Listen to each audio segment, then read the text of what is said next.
Welcome to Rise Above, the podcast where we turn pain into purpose and struggle into strength. I'm your host, Jackie. Today we have a very interesting topic. Um, we're going to be talking about dating at 45. So, dating at 45 hits very different than when you're in your 20s. I'm not chasing anyone. I'm dating for intention, I'm dating for purpose, and I'm dating to get to actually know someone, not to have fun, someone that I could possibly build for. And I'm definitely not settling for less. So, as you guys know, if you have been following me here, I have been single, widowed for the past 5 years.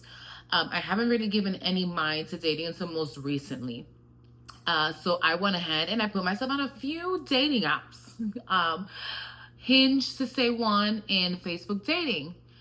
And when I tell you, I don't know if it's because I'm in a different space, different level of maturity at 45 than when I was in my 20s, where I just don't have time for the games.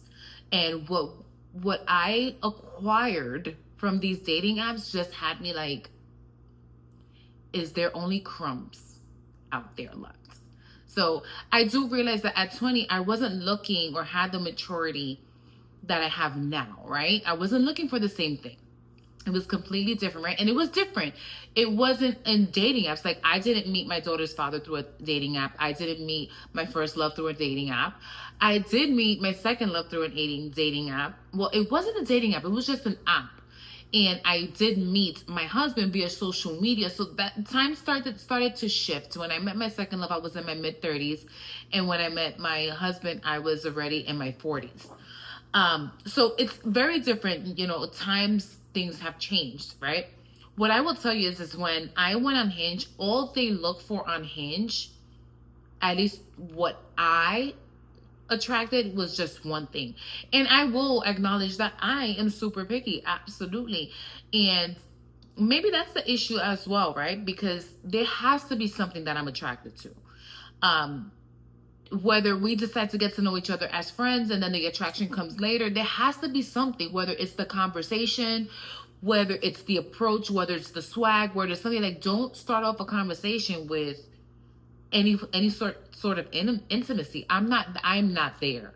I'm not there. And 45, I have a minimum, which I will say that at 20, 25, or even in my 30s, like, I really didn't know. I was still in not realizing that I needed healing. I didn't really have a minimum. I was more like, you spoke to me nice, and I'm like, oh my God, he's so fresh. That's the reality of it. And that's, I think about it now and I'm just like, hello.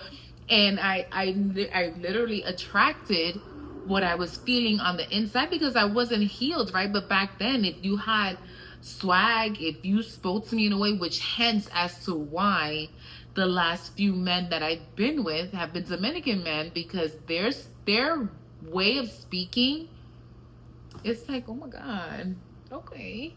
And I've steered away from that more so, okay, like, yeah, it's cute, it's nice, it's attractive, yes, I like it, but do you have more than that? Which necessarily I didn't look for, before. So one of the things that I noticed that dating at 45, a lot of these men don't have minimums. They're just there to meet someone because of their looks, and that is it, and what they have to offer. One of the things that I also noticed is that somewhere along the lines, the roles have changed.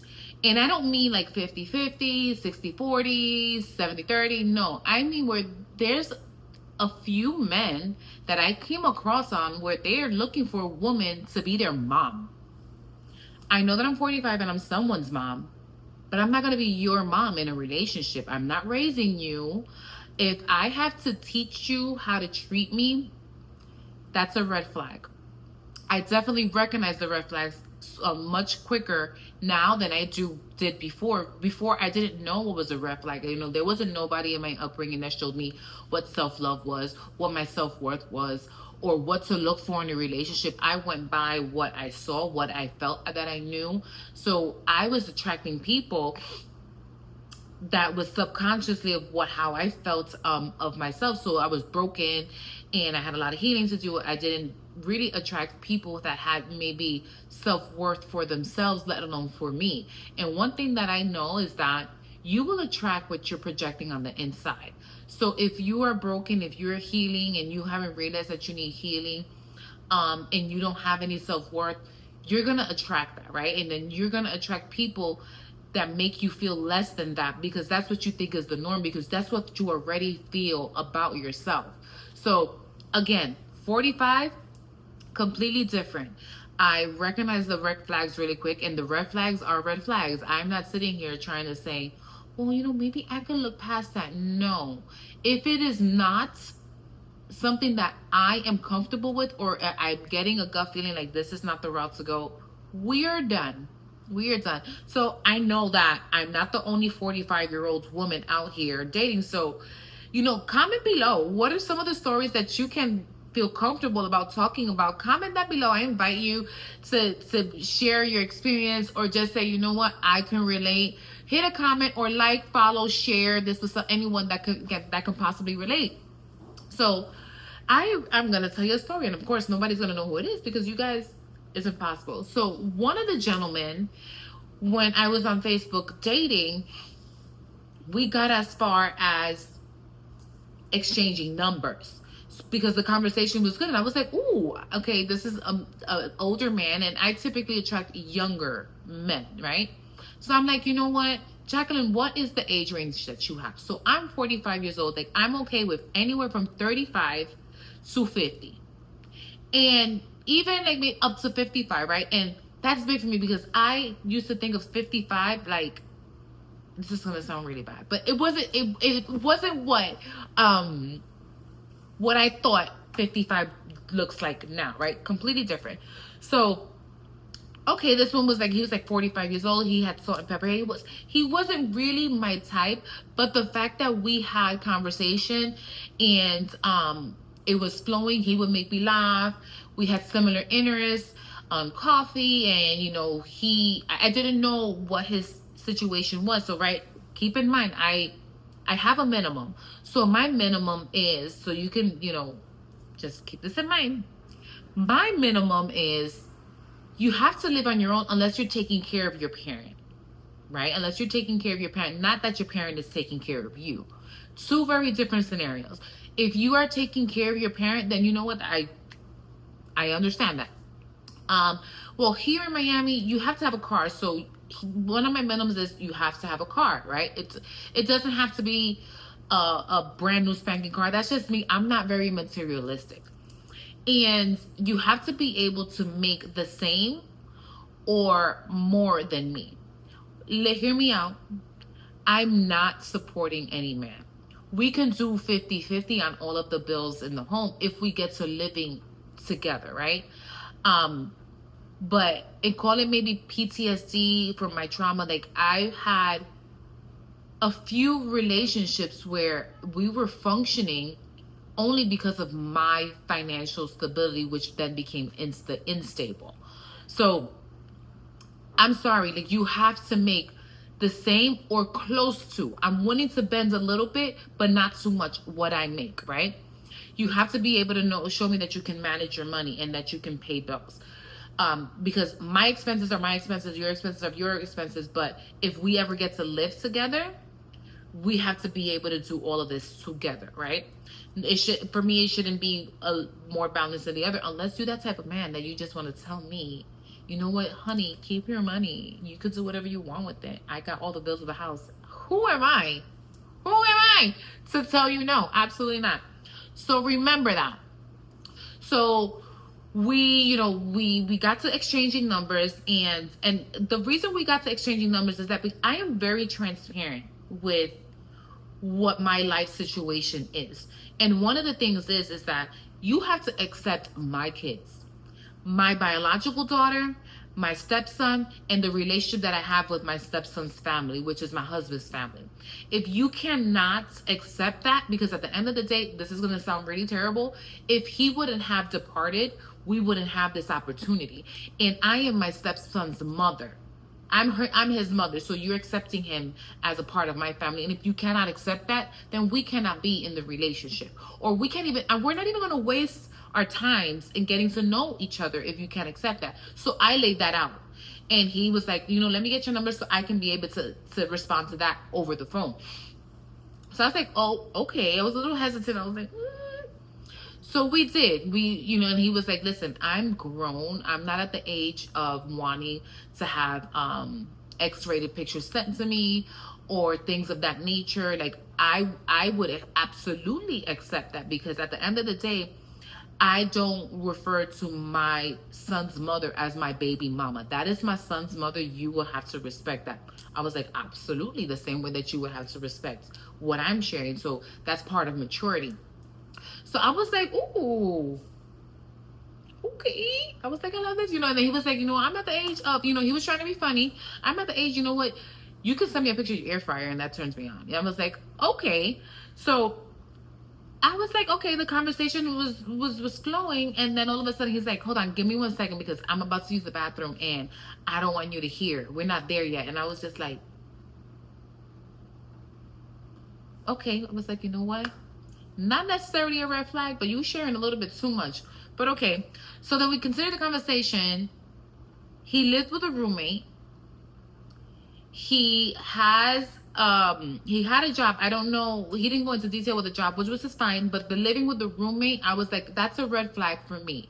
Because living with the roommate kind of makes me feel like you're not able to hold it down on your own. So if you're not able to hold it down on your own, that means that I possibly make more than you. And if we were to ever get to the point of living together, I would have to pull more than what you do. And I'm sorry, I have been a single parent for several years, decades, and I've done this on my own, even when I was in a relationship with men, having to hold them and have them on my back, hold that cross on my back. I'm not doing that. I'm not doing that. I'm sorry. You have to bring the minimum to the plate. So I was like, I didn't want to be rude. I was like, okay. And then when he comes back, he was like, I have something to tell you. And I was like, oh God. I was like, oh God, what is going to tell me? It's like, I peed sitting down. Okay. Now again, to each his own. That's a little weird, because normally men pee standing up. And he goes into this whole story of, his mom was a single parent and she got tired of him leaving the thing up, the toilet seat up, and her falling into, which I could relate. I grew up in a home with 2 brothers and my dad. And that was one thing that my siblings would do very frequently. And I would fall into the toilet bowl with that cold ass water when I would just get up in the middle of the night to pee. So I was just like, okay. So, and I was still like, okay, he's comfortable. I can, okay, a little weird, but I can get that. If all else, we could probably be friends. So thereafter, he proceeds to say, I'm not taking anyone on a first date. We can go and have some coffee, because I'm not wasting my money on any meal for anyone if we don't hit it off. Okay. I was like, okay, I think that we have 2 very different perspectives. Well, I really understand. I was like, listen, and at the end of the day, whether it's a coffee date or if it's a dinner date or a lunch date or whatever the case may be, trust and believe me that it would be nice if you would be able to pay for both of us. However, I go in not expecting for the man to pay at all, because I could pay my own. So I think that I'm good. Because that's honestly not what I'm looking for. I'm sure that there's a woman out there that's willing to accept all of this from you, but I'm not. So I was just like, and when I tell you that did it for me, I deactivated Facebook dating, and I deactivated Hinge, because with Hinge, I was getting more of just men that wanted intimacy and that wanted, there was a few men there. I was like, okay, because at the end of the day, before I meet you, we need to be on video camera, because I need to see that you are who you are. Because you're not going to tell me you are who you are, and I'm going to go and meet you somewhere, going there blindly, and then you're not even half of the picture of the person that you have on the profile, and it's completely different. Or you could be a psycho killer murderer. I'm not putting myself out there. So right now, and I work a lot, so right now I don't go out too much. So I would rely solely on the dating app. So I don't know. And I honestly, I'm not opposed to dating. I'm not opposed to dating, but I have a minimum, and you have to meet that minimum. Um, but dating nowadays is really different because they are either married, scorned, right? Because we have to say it that way. The same way that women are scorned by men and good women get scarred by bad men and take that out on the next man, there's also vice versa. There are men that are scorned by women that are bad women, and then they are left in this pool of having so much trauma and not easily recognizing that they need healing, and they need to work on themselves and not bring into a new relationship or just getting to know someone what you've been through in that previous one, because all women are not the same. But I do realize that the age of 45, there's really not many men to pick from. There's not a pool of men, because you have the married men, you have the scorned men, and then you have the men that are at their life where they don't really want a commitment. They just want intimacy, and that's fine, because there's women out there that just want intimacy, and that is it. They don't want no strings attached. That's it. What I will tell you, that me, at the age of 45, I'm looking for attention, but the right kind of attention. I'm not looking for toxic attention. Absolutely not. I'm looking for someone that does the just because. I'm looking for someone that pays attention to the detail, that is attentive, that if we're having a conversation, they are paying attention enough to that conversation, and in the long term they say, you know what, babe, I got you this, because when we were talking about this a few months back, you mentioned how much you really wanted to do it, so I was waiting for the right moment to do it for you. That's the kind of attention that I'm looking for. And I'm also looking for intentions. What is your intentions? What do you have in your intentions as far as your life, relationship? And let's sit down and talk about it, and let's put it on the table, and let's decide if it's even worth continuing to get to know each other. I think that is one of the things that I didn't do as a young woman in my life when I would date, where I didn't talk about, okay, this is what I want, this is what I'm not going to deal with, and see if we can even get to know each other. It was more like, I like what I see. And we were intimate. And then we started a relationship based on that intimacy. I want to start a companionship based on, can I talk to you? Are we on the same emotional level? Do we have the same intentions? Are we looking for the same thing? Can we hold a conversation? What are your goals, right? And then have that, get to know each other on emotional, mental, communicative level, and then to have the intimacy. Because what I do find is that when you get to know someone, or you meet someone right off the back and you're intimate right away, this is the quite honest truth. If they do not meet any of your check boxes or any of your minimums, because the intimacy is so good, you're going to stay there. And you're going to think that because the intimacy is so good, that it's love. And it's lust over love. And then you're going to think that because you love them so much and the sex is so good, that you can change them. And then what you're doing is that you're blocking your blessings, and you'll wind up settling in a relationship that you should have never settled for before. Sorry, I said it. And I say it because I speak from experience.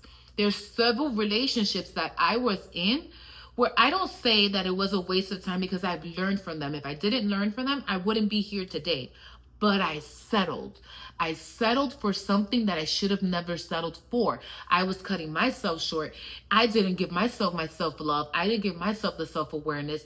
I didn't know what my self-worth was. So I settled. So at 45, I'm not settling. I have been alone for the past 5 years. And I say it is dangerous when a woman is alone, because I've settled in my peace. I'm looking for peace over anything. If you're coming into my life and you're disturbing my circle, my peace, it could be a relationship, it could be a family member. I'm sorry, I'm not dealing with that. I am setting boundaries. I am saying no. You are not disturbing my peace. So that is important. That's why you need to sit down and have that conversation. I will choose peace over everything because I've been holding this down for years by myself. I do not need a companion. I do not need a man to come in here and pay all my bills. If I want to take this step and have someone there with me, it's solely for companionship. Would it be nice to have some of the financial weight alleviated? Absolutely. But it's not a necessity. I want someone there that I can shoot the shit with, that we can go out and have drinks. And if that means you living in your house and I'm living at mine, and at some point we decide to live together, that's fine. If not, that's fine too, because I don't want anyone coming in and disturbing my peace. So that is my little piece of dating at 45. Like I said, if you can resonate or know someone that could resonate with it, please follow, like, share, subscribe to the channel. I'm shifting over a little bit on what we've been focused on for the first 11 episodes. I think it's about time to talk about my true life events and how the person that I am now shapes that from the person that you've gotten to know. So again, if this episode resonated with you, please like, follow, put your comments down, share with me. Let me know what your experience is like dating. And even though we're talking about experience dating when at the age of 45, even if you're young, if this relates to you, because there's a lot of young people that have strong mentalities and are very mature. So always know that it doesn't matter where your life I cannot speak. It doesn't matter where life takes you or where you have grown for or where you're rebuilding from. You are entitled to move on, socialize, and have that life that you deserve as long as it doesn't disrupt your peace. So again, anything you've been through, know that you're not alone. There's always someone that can be related to that instance. So like, follow, share, subscribe with anyone that you feel that this resonates to. And see you in the next episode. Goodbye.